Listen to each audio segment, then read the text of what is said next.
you understand how dark it is? How far down the line we are? How late it is?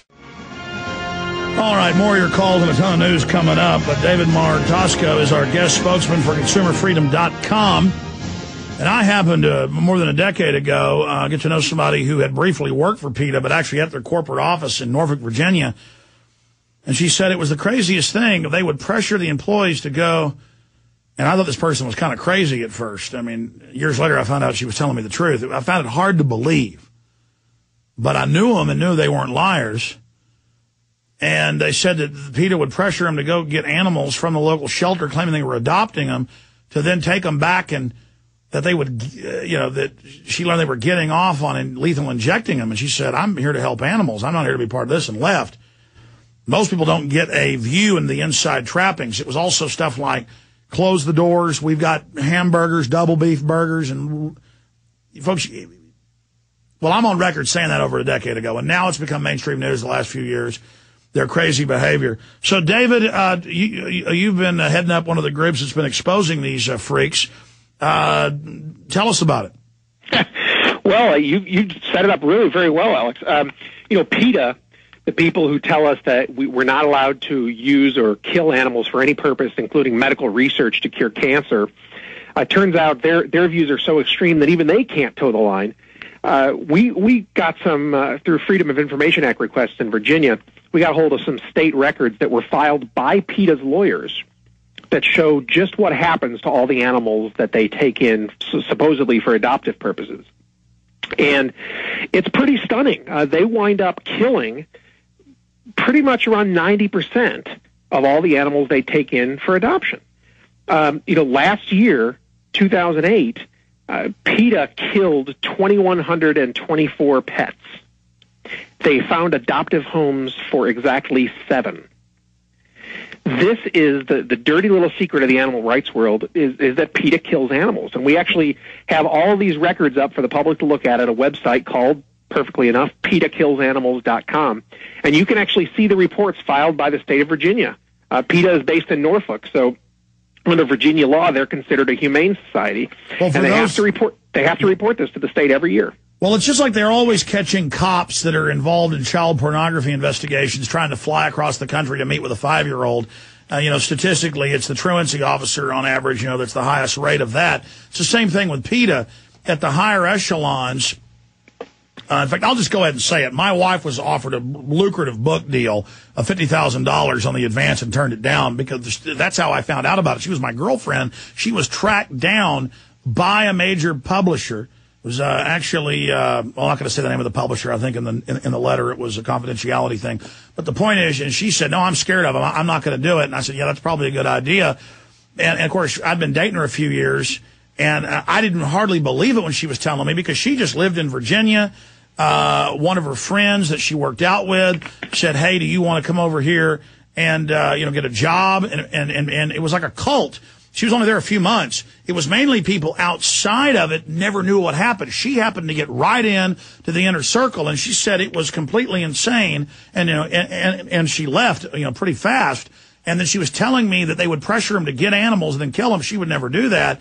But it's a transhumanist, eugenicist death cult. Peter Singer, she said, no, seriously, Peter Singer, she said. I love the language, the colorful language. You're increasing my vocabulary here. Well, no, but I'm not even joking is my point.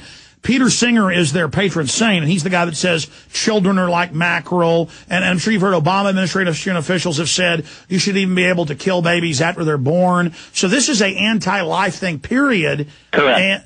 But I mean, you're an expert on it too. I'm just kind of embarrassing in a way. She doesn't even like me even talking about it. But there it is. I mean, it's my wife. She has seen inside the pit. I'm aware of that, and I would love to talk to her sometime and learn more about what she's seen. Oh, you knew about that? I didn't know that. Okay, but anyways, go ahead. I'm aware of that, but that's okay. It's funny. The underbelly of the animal rights movement's got all kinds of nutty stuff. They've got arsonists. They've got people who have attempted murder. They've got folks beating up their targets with baseball bats. And for some reason, the public isn't all that surprised because we're used to extremists behaving extremely. But for whatever reason, this revelation that PETA actually kills animals has taken so much of the air out of their progress. By our calculations, this has cost them in excess of $14 million according to their direct fundraising receipts. And not only that, but their applications for college-age interns are down considerably. So suddenly the teenagers, which is sort of their feeder trough of new members and new employees, don't believe that PETA is as pure as the driven snow anymore. They see them as somehow compromised, which I think it's more than that. I won't even say the stuff she told me. It's, rolling around on desk with Wendy's hamburgers, laughing insanely. These people are completely out of their minds. That I'd have to see to believe. I can't tell you. I've talked to a few restaurateurs in Norfolk who tell me about some of the PETA employees who sneak away for chicken sandwiches at lunch. So I know that not everybody who works there is a true believer. But she told me the story of one of their main spokesmen. He's a guy laughing and giggling. And she's like, what are you doing? She's a big vegetarian, at least was then. She now eats meat. Laughing and literally laughing, leaning back and eating a hamburger. That's the story. Or was it Bruce Friedrich or Dan Matthews? Well, you know what? I don't even remember. This is years. I'd love to know. Yeah, no more. Go ahead.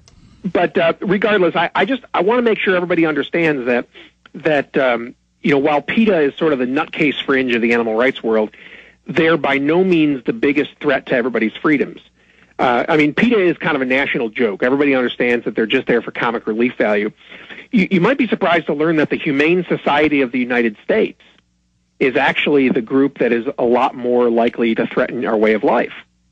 This is a group that's basically PETA with a nicer wristwatch and none of those naked interns that we like to look at so much. Yes. But it's got the same exact goals as PETA. They want to push animal use out of the mainstream of society, and they've got $200 million in the bank. They're a fabulously wealthy organization. And this is a tool. This is a tool by the bioethicists, by the zero growthers, by the rewilders who want sustainability. They say they're going to use this to shut down farms, ranches, everything, and they'll use something that sounds reasonable, some sad monkey in a cage, but really it's everything. They want control.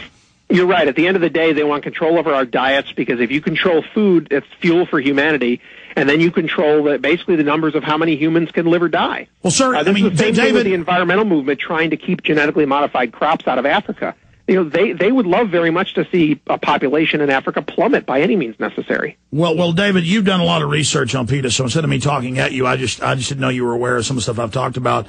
Specifically, though, in your research, have you found what we found, that PETA, people like them, they're really just anti-human? We've heard all these announcements from the environmentalists. We got to cut our numbers and all this. At the end of the day, they just want to be able to outvote the rest of their fellow humans. So they say, we represent the bunny rabbits, and we're going to vote for them and take your ranch. I think you're right. It's funny, if you watch Washington at all, you'll know that next Tuesday there's going to be a confirmation hearing for a guy named Cass Sunstein, who is President Obama's pick to run the regulatory office in the White House. He's going to be our regulatory czar, as they're calling him. He's a big animal rights lover. He wants to outlaw hunting and meat eating and biomedical research using animals and all this stuff. And I think, you're going to find suddenly that the animal rights nutties have a friend in the White House. And I think at the end of the day, you're right. It is all about controlling society. The animals are just a placeholder for any other tool that can be used to marginalize traditional American values and basic things like capitalism and free property. Yeah, let me give you an inside scoop. And by the way, my wife has been on the cover of USA Today with PETA, so she really did work with them. I believe you. And no, I'm just telling the listeners, but but anyway, side issue. She's there because she immediately went right to the top in it, just by blind luck or whatever, or because she was smart and they liked her. But she was like, once she found out they were pressuring the lower level people to get animals and then they would lethally inject them there at the office, she said, what in the world is this? And they said, listen, these are invasive species. We want to kill all pet animals, all dogs, all cats. You're right. You've ever seen the bumper sticker that says "Think globally and act locally"? Yes. PETA is acting locally. They're trying to take as many pets out of circulation as they can because their philosophy holds that if more and more Americans have pets in their households, then that's another sort of, as you say, an invasive species that's going to be drained on resources and protein and all this stuff. So they just want to eliminate them, and they're doing it in their own little corner of God's green earth. Yeah, no. I've done the research. I made the film Endgame, and I'm just not joking with listeners. This is an energy cult.